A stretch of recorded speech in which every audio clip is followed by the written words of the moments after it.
Hello everybody, this is Unity Paladin coming at you with a brand new video. This one I'm going to cover a little bit of information that some people don't understand. This is related to crafting. As you can see, I'm not on the same character as I normally am. This is my crafter. He is absolute crap in battle. I literally can't continue with the main storyline because he keeps dying. But I'm going to cover some crafting. And the one thing you need to know about crafting is leveling up your blacksmithing, your woodworking, and your clothing is a pain. Once you get to like level 8, it gets really slow. So what I wound up doing here, if I go into my inventory, you will see that I have, and these are way beyond my level. I did not find these. I actually, for the sake of speed of the video, I did buy the stuff that's all highlighted in red. I can't use it. It's way too high level for me. There's no way I could find this stuff. Whatever I'm fighting to get this stuff would definitely kill me. But my main fact is, yes, I did spend a lot of money on this stuff. But I mean, it's not too much. If you have some money to spare, go into a guild trader. I mean, not all of them will have it. But you go over to a guild trader. This one, I don't think this guild has anything like that. But go in here, and then you go to weapon, one or two-handed. And your two-handed is where you find your staves, your bows. And then you go down to intricate. And this is a trait. And what intricate does, yeah, so see, they don't have anything. But what the intricate trait does is, if you look, okay, increases inspiration gained from deconstruction of this item by 280% and gain additional refined material upon deconstruction of this item. Basically, that 280% inspiration boost is to your experience in the field of crafting that item is related to. So you'll see if I go over here, I can go into deconstruct, and you can see my level down there on the bottom right. And I hit deconstruct, I gain much more experience than if I would do this with something else. Just deconstruct all of these, right here like that. And you can see my level increase drastically. The same goes for clothing and woodworking.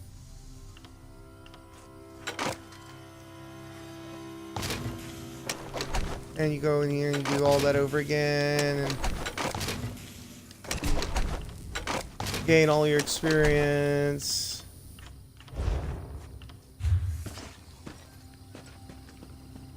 And then go over to the woodworking table and do the same exact thing. Okay, now this is the easiest way I've found to gain levels in your woodworking, blacksmithing, and clothing skills, because trust me, making items is not a good way to do it.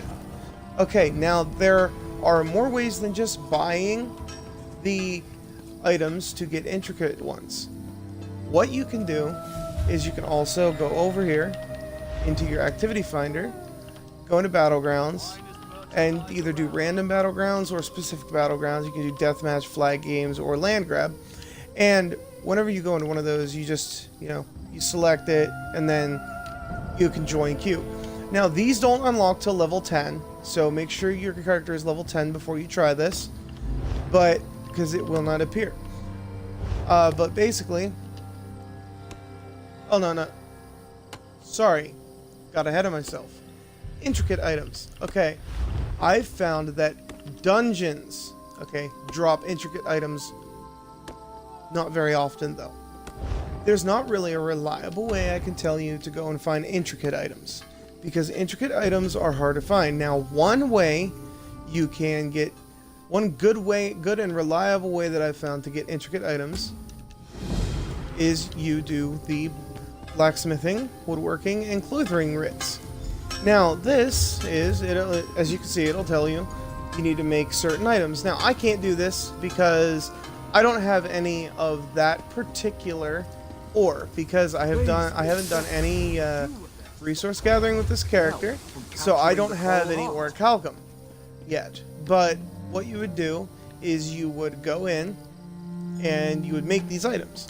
And then you would go down here to the Writ Quartermaster down by the docks.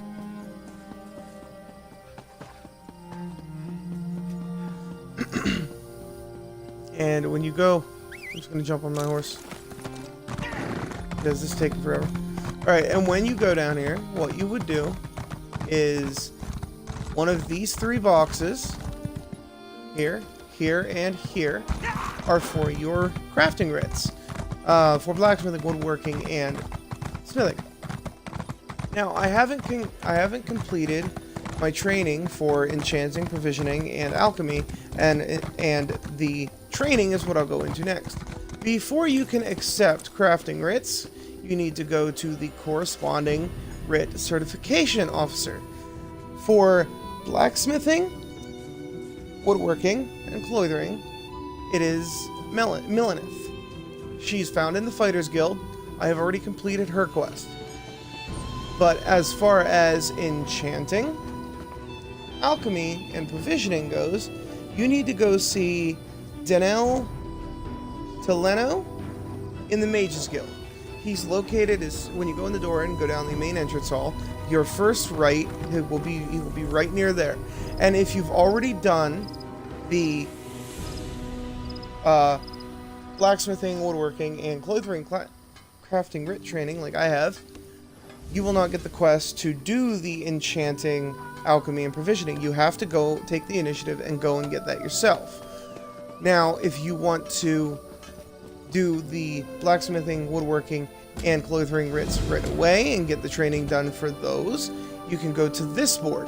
Now, if you want to do the enchanting, alchemy, and provisioning writ certifications first, you go to this board before you've even done anything.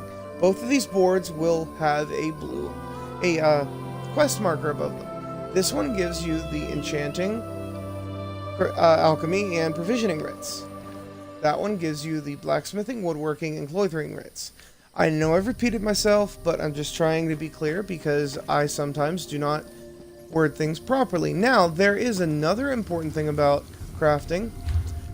Equipment made with blacksmithing, woodworking, clothing, stuff like that.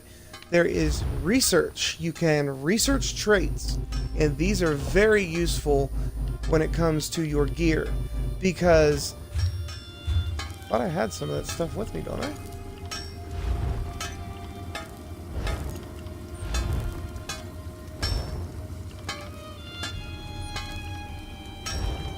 Okay, well, I apparently know both of those traits. Okay, but anyway, you can go and whenever an item has a trait that you haven't researched yet, in your inventory there will actually be a magnifying glass right next to it, like this one. I have a researchable trait. It's well fitted. I can go in here, well fitted, accept. Now these take time. As you can see, this one's going to take 12 hours to research. Now there is perks in your skill tree for each crafting, blacksmithing, clothing, and woodworking. You can go in here, and if you see right here, there's skills like this in every single one of these. So you see here for woodworking, carpentry reduces research times by 5% and allows you to research 2 items at once. So I can go into my woodworking bench and I can research 2 traits at the same time, simultaneously, side by side. Now this is useful because it takes a lot of time to get traits, and it takes a lot of armor and weapons. And see, armor and weapons is where I'm going to come in next. Because I was getting ahead of myself earlier, because I have found that the battlegrounds, you get at least 1 to 2 items every single game. You do. Whether you win, whether your team wins, whether your team loses, does not matter. Okay? You will always get an item with a trait.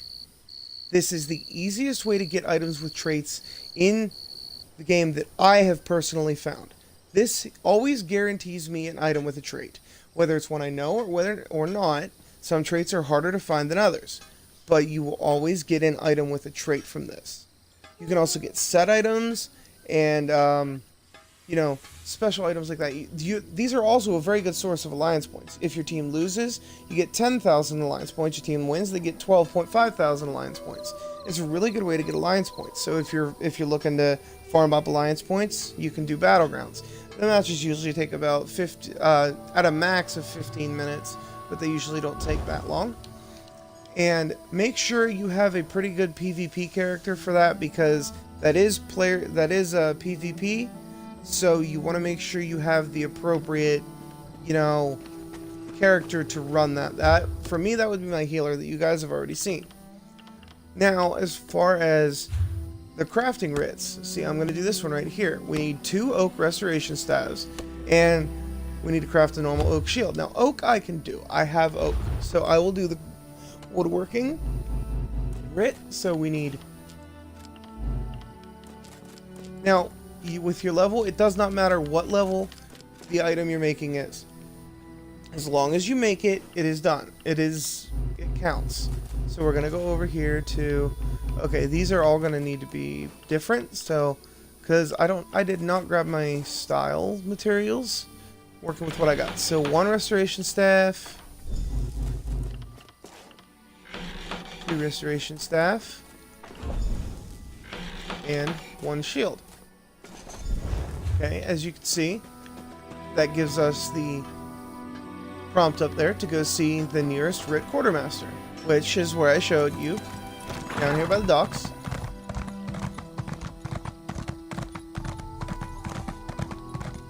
Sorry, I feel like this is dragging on a little bit longer than I anticipated, but, you can never be too thorough. This isn't normally what I do, but I feel like there wasn't enough informational videos out there for me that actually took the time to explain it so I could understand it. So that's what I'm doing. See, you have these 3 boxes. You put your woodworking delivery right here. Place goods in the crate. And you get this. Woodworker's Case 2. And you get 2,000 inspiration. Collect. Alright, so now what you do is you go into your inventory. Go into your supplies. And you open that box. See? Look at that. Okay, so you can get either intricate or ornate items, I've noticed, is the most common thing to get from this. Now, if you get ornate items, you sell those, because it's worth 280% more gold. Okay? So, you want to sell ornate items, deconstruct intricate items. So that is what I've noticed. You get both intricate and ornate items from those. You also sometimes can get items with traits, but it's not ever a guarantee. Most of the time you're just gonna get ornate or intricate items, which I don't care. I really don't mind either, because they're both useful. They get me gold or get me experience. So either way it goes. Because I'm strapped for cash right now. I have been for a few days now in this game, but yeah, so basically, that's what you do for blacksmithing, woodworking, clothing. So what we're going to do next is we're going to go over here, and I'm going to show you enchanting, okay? Enchanting is one of the easiest crafting skills to level up. So you go to the enchanting table, right? And this is the easiest way to level up your enchanting right here, is if you have glyphs, take them to an enchanting table and extract them. You'll see up in the top right corner, I'm getting runes for doing this. You have a chance to get runes. It's not always a guarantee. I got 3 runes. I got 3 runes right now, and I also grabbed some of my runes to show you that if you look here, you can make glyphs to enchant your own weapons with. See this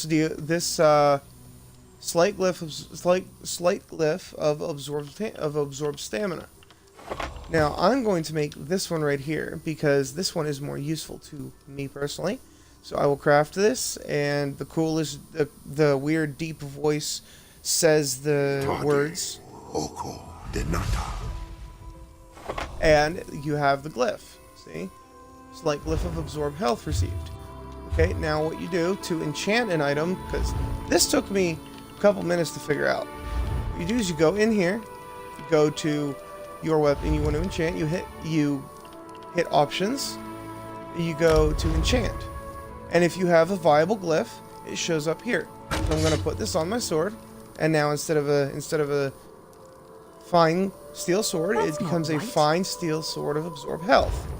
And wait a minute, can I? No, I cannot. Okay, so that's one thing I did have a grievance with, is you can't rename your items like you could in Skyrim when you enchanted them. But that's basically all I have for enchanting. The more glyphs you have, the more you extract, the more you break down, the more runes you get, so you can learn what the runes do, make better enchantments, so on and so forth. Now, one thing I want to cover is the fact that the most important skill in enchanting, okay, is potency and aspect. You want to get potency and aspect as quickly as possible, because this allows you to make superior enchantments at higher levels that do more damage. Now, one thing I make the mistake of doing all the time because I just don't pay attention, you'll see that rune I put on the sword had a minimum level requirement. That, which was 15 on that particular rune, that minimum level requirement is the minimum level of the weapon you are putting it on to allow it to go on. If the weapon level is lower than the minimum requirement on the rune, you cannot enchant the weapon with it. If it is higher, you can, but if it is lower, you cannot. So if you make a rune, if you make a glyph, you know for a fact you have a glyph, you know it's a weapon glyph, and you're trying to put it on a sword, make sure you check the minimum level on the enchantment, and then make the proper weapon, or if you can't make the high enough level weapon, or use a high enough level weapon, you make the appropriate level glyph for that. So that covers, that right there covers enchanting. So alchemy is kind of more straightforward on Elder Scrolls Online than it was in Skyrim, and I do appreciate that. Go here, go into my guild bank real quick. Perfect. It opened up right away. So we're going to take a couple of things here. We're going to take the water. We're going to take a couple of ingredients, grease and ichor. Take some of this stuff. Definitely take some nightshade, pristine water, scrib jelly, slime, spider eggs, and wormwood. Okay, so now that we have these items in our inventory, what we do is we're going to go down to the alchemy table. And alchemy is kind of one of the easiest things to learn and level up at, because rather than actually having to go and do things with your reagents, ingredients, materials, to learn at least one trait from them, all you need to do, I've already done this on this character, so I'm just going to show you. You go in your inventory, you go in your materials, and basically, you just eat it. And when you eat it, you learn the first trait.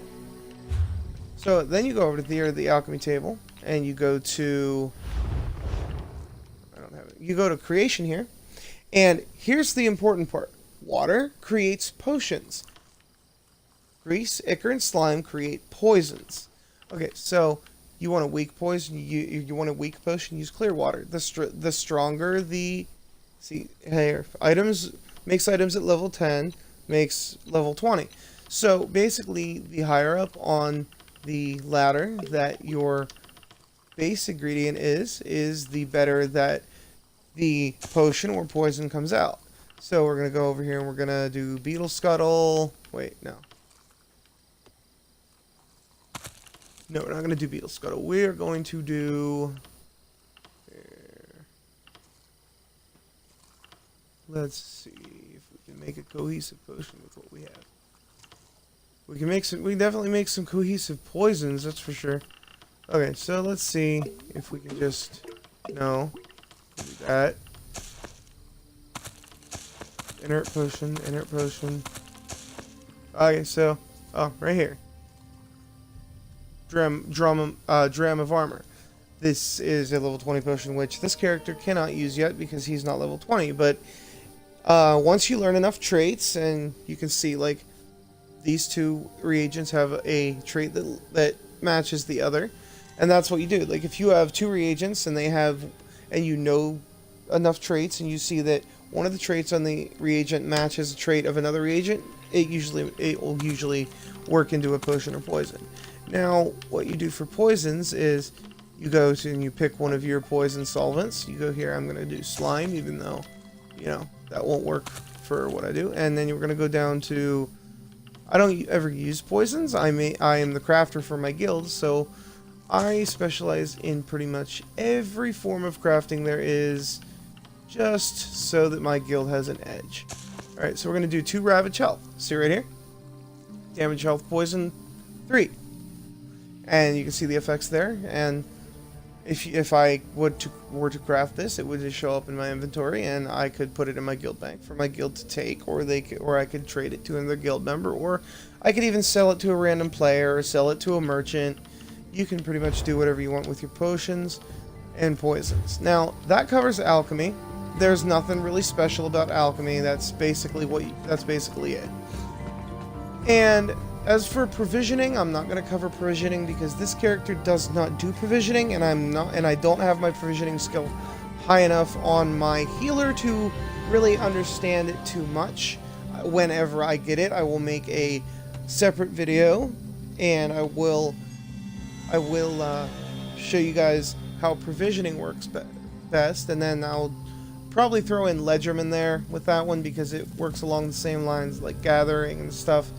But that's more for, like, you know, thievery and stuff, like picking locks, sneaking around, that kind of thing. But I'll probably throw Ledgerman in there because I plan on making a Nightblade soon. But that is all I had for you guys on this video. I wanted to show you guys the finer points of crafting and how to level up your crafting skills proficiently. And just in case you didn't completely understand how crafting works on Elder Scrolls Online, I hope I helped you. So, until next time, this is Unity Paladin, signing off.